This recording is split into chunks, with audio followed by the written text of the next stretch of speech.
Bonjour, je suis Étienne Farvac, professeur d'économie et directeur du LEM, le Lille Economy and Management, une unité de recherche mixte du CNRS de l'Université de Lille et de l'IESEG. Et le sujet d'aujourd'hui sera les banques centrales, la politique des banques centrales durant la pandémie, et savoir si la pandémie a finalement créé une convergence des politiques monétaires entre les banques centrales, notamment entre celles des pays développés et des pays émergents et en développement. Juste un rappel initial, que souhaitent les banques centrales? Quels sont leurs objectifs? Eh bien, pour aller vite, on peut en donner deux. Le plus souvent, c'est le maintien de la valeur de la monnaie, le maintien du pouvoir d'achat de la monnaie. Et donc, ça se traduit concrètement par la recherche d'une inflation faible, de façon à maintenir, encore une fois, la possibilité d'avoir un pouvoir d'achat qui est le plus stable possible dans le temps. Deuxième objectif que l'on retrouve souvent dans ces institutions, c'est le maintien d'une croissance stable. Et donc l'objectif ici, on peut le traduire par simplement la volonté de réduire les fluctuations, les variations de la croissance économique. Et donc évidemment, la pandémie que nous traversons a réduit très largement la possibilité d'atteindre cet objectif, puisque l'on sait que la croissance économique s'est effondrée. On va y revenir. Cette situation que nous connaissons arrive à un moment qui était pourtant pressenti ou défini comme étant plutôt favorable, puisqu'il intervenait après une crise qui était celle de 2008, qui avait été longue, qui avait été profonde, et les performances d'après la crise financière étaient plutôt de revenus à un étiage normal. Donc un taux de croissance du PIB qui était certes inférieur à la tendance de long terme, mais qui était cependant positif, une inflation qui était relativement faible, souvent inférieure à la cible que se donne un certain nombre de banques centrales de 2%, mais là aussi sans dérapage de l'inflation, et puis des améliorations sur le front du chômage et de l'emploi. Si on prend le cas français notamment, on constatait que l'objectif que l'on peut savoir est des améliorations sur aussi le front du chômage et de l'emploi, puisque si l'on prend le cas français, la tendance était de parvenir à un taux de chômage de 8%, ce qui n'était pas arrivé en France depuis un certain nombre d'années, et donc une amélioration, et aussi une amélioration qu'on constatait dans un certain nombre de pays de la qualité des emplois qui étaient obtenus, et notamment des emplois en contrat à durée indéterminée. Pour ce qui est des politiques économiques, on y reviendra, mais les taux d'intérêt étaient restés proches de zéro. Les taux d'intérêt réels, autrement dit le coût du capital, donc le coût des investissements, étaient très bas.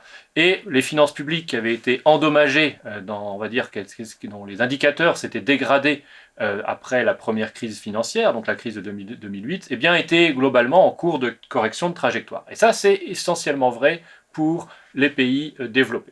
Comme on le voit ici, donc on voit simplement que la croissance était positive. La croissance française était plutôt certes inférieure à celle de la zone euro, mais était quand même restée positive. On voit que les taux d'intérêt directeurs, donc les taux d'intérêt justement ceux que manipulent les banques centrales, ceux avec lesquels elles fournissent de la liquidité au marché et fournissent des indications sur leur objectif de politique économique au marché, ces taux d'intérêt étaient restés relativement bas depuis la crise, avaient commencé à remonter pour un certain nombre d'économies des pays avancés, mais n'étaient quand même pas revenus à une situation qu'on pourrait qualifier de normale. Et enfin, on peut voir ici tout simplement les taux d'inflation qui étaient restés faibles et relativement stables après la crise financière de 2008-2009. La pandémie a complètement changé ce paysage, puisqu'on est face à une récession, et comme on l'a vu tout à l'heure, les banques centrales souhaitent maintenir un taux de croissance qui soit le plus stable possible. On n'est pas en plus face à une récession normale, on n'est pas face à une crise financière, on n'est pas face à une crise de change, on n'est pas face à une crise bancaire, on n'est pas non plus face à une crise qui serait générée par un resserrement des politiques économiques suite à une croissance trop importante ou à un surcroît d'inflation, considéré comme non souhaitable. Non, la cause ici, elle est exogène, c'est-à-dire qu'elle est extérieure, elle n'est pas définie, elle n'est pas engendrée par le système économique, elle est d'abord sanitaire. Et elle est liée au fait que le confinement qui a été mis en œuvre pour faire baisser la courbe épidémique a créé une très forte récession. On sait que chaque mois de confinement induit des pertes de production, des pertes de PIB de plusieurs pourcentages. Donc, Les banques centrales qui pouvaient le faire ont immédiatement réagi en abaissant à nouveau leur taux d'intérêt, mais comme on l'a déjà dit, eh bien, ils étaient à un niveau qui était déjà très faible. Mais elles ont mis en œuvre ces politiques. Comme on était à des taux d'intérêt qui étaient relativement bas, elles ont dû poursuivre d'autres politiques qui elles-mêmes avaient été mises en œuvre lors de la précédente crise financière. Et ces politiques économiques, ces nouvelles politiques qu'on a qualifiées de non conventionnelles, se traduisait par une augmentation très forte, comme on le voit sur les graphiques, de la taille du bilan de la Banque centrale. Les banques centrales avaient utilisé l'arme du bilan de la Banque centrale, donc elles créaient de la monnaie, et avec la monnaie qui était créée, eh bien, elles achetaient des titres financiers, et ceci permet donc d'équilibrer la gauche et la droite tout simplement du bilan. Mais on voit bien que sur ces graphiques, eh bien, le bilan de la Banque centrale augmente très fortement, la masse monétaire, elle, augmente mais pas au même rythme, le taux de croissance de l'économie reste stable et le niveau des prix, comme on l'a vu, reste à peu près constant. Les banques centrales, étant donné que leur taux d'intérêt était très bas, ont donc maintenu l'utilisation de ces outils qu'on appelle donc non conventionnels, et comme on le voit, elles ont continué à acquérir des titres sur les marchés financiers de façon à fournir des liquidités, notamment au système financier. Que s'est-il passé dans les pays en développement et dans les pays émergents? Eh bien, la première traduction de la pandémie a été, comme on le voit sur le graphique ici à droite de l'écran, eh bien, a été une fuite des capitaux très importante. Une fuite des capitaux qui est plus longue, plus forte, plus profonde, plus importante que celle que l'on a connue lors de la précédente crise financière ou d'autres épisodes de resserrement de panique financière, de panique sur les marchés financiers. Ce que l'on constate, eh bien, c'est que les marchés, les investisseurs ont eu un réflexe qu'on peut qualifier de traditionnel. Ce réflexe, c'est de recherche de titres de bonne qualité, de meilleure signature. En cherchant à réduire le risque, ils se sont quelque part débarrassés des actifs qu'ils détenaient dans les pays en émergents et en développement, ce que l'on voit bien ici avec la courbe bleue donc, qui s'effondre. Et ceci a conduit donc à des ventes d'actifs libellés dans des monnaies qui sont celles des pays en développement, ce qui s'est traduit par des ventes de ces monnaies qui se sont elles-mêmes effondrées ici, comme on le voit sur le graphique de gauche. Les banques centrales ont réagi extrêmement rapidement, que ce soit dans les pays développés, mais également dans les pays émergents. Comme on le voit sur le graphique de gauche, eh bien, les annonces qui ont été faites ont été extrêmement nombreuses dès le début de la crise. Dès le début du printemps 2020, les banques centrales ont réagi de façon extrêmement rapide et avec des annonces très importantes et des faits aussi, évidemment, des instruments qui ont été adaptés de façon très rapide et très brutale pour certains. On constate ici que si on fait la comparaison entre la crise actuelle donc, du Covid et la crise financière que l'on a connue donc entre 2008, on va dire à partir de 2008, eh bien, les banques centrales, notamment dans les pays émergents, ont mis en œuvre des baisses de taux d'intérêt qui ont été beaucoup plus importantes et beaucoup plus nombreuses que lors de la précédente crise. Donc cette crise est vraiment sans précédent et les banques centrales ont dû réagir de façon très rapide et très brutal. On le constate ici, sur le graphique de gauche, vous avez le cumul des changements de taux d'intérêt directeurs, donc le principal instrument qu'utilisent les banques centrales.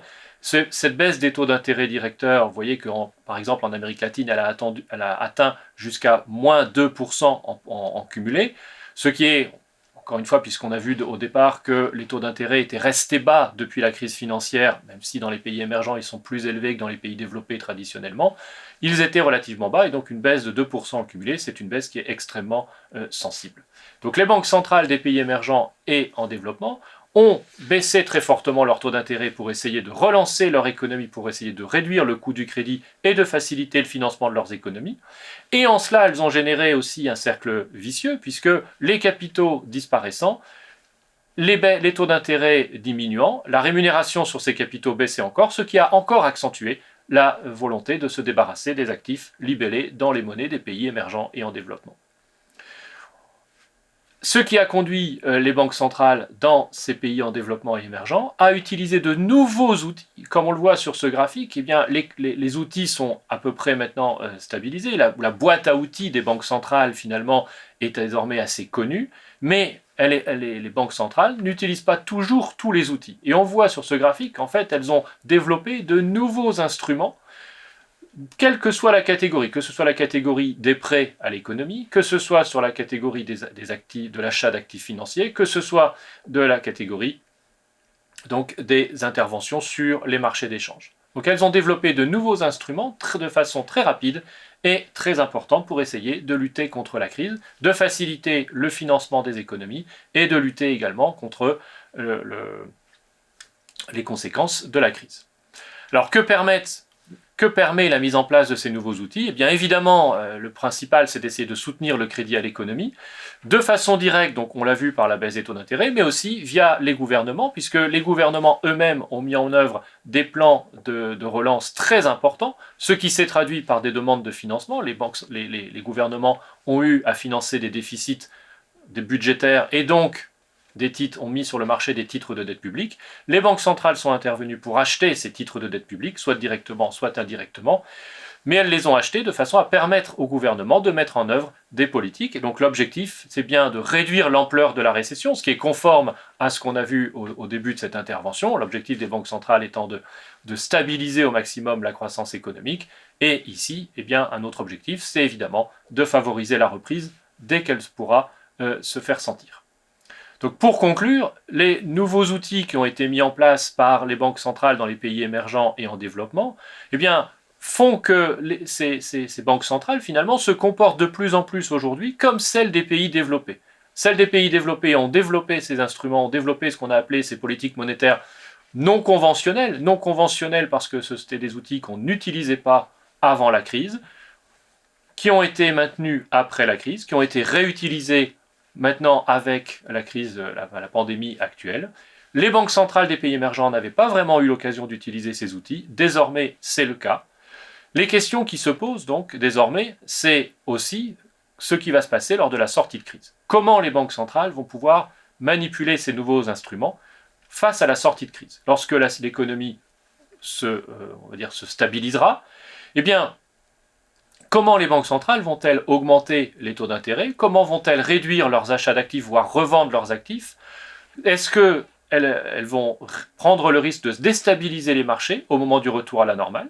Puisque en augmentant les taux d'intérêt, elles pourraient casser finalement la reprise.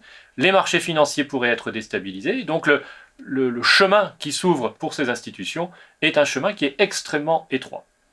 Autre question qui va se poser, c'est en fonction de la durée de la crise pandémique, eh bien, on pourrait très bien imaginer qu'une nouvelle récession, malheureusement, elles sont assez récurrentes, non pas régulières, mais récurrentes, et donc on peut imaginer qu'une nouvelle récession vienne frapper nos économies relativement rapidement lors de la sortie de crise.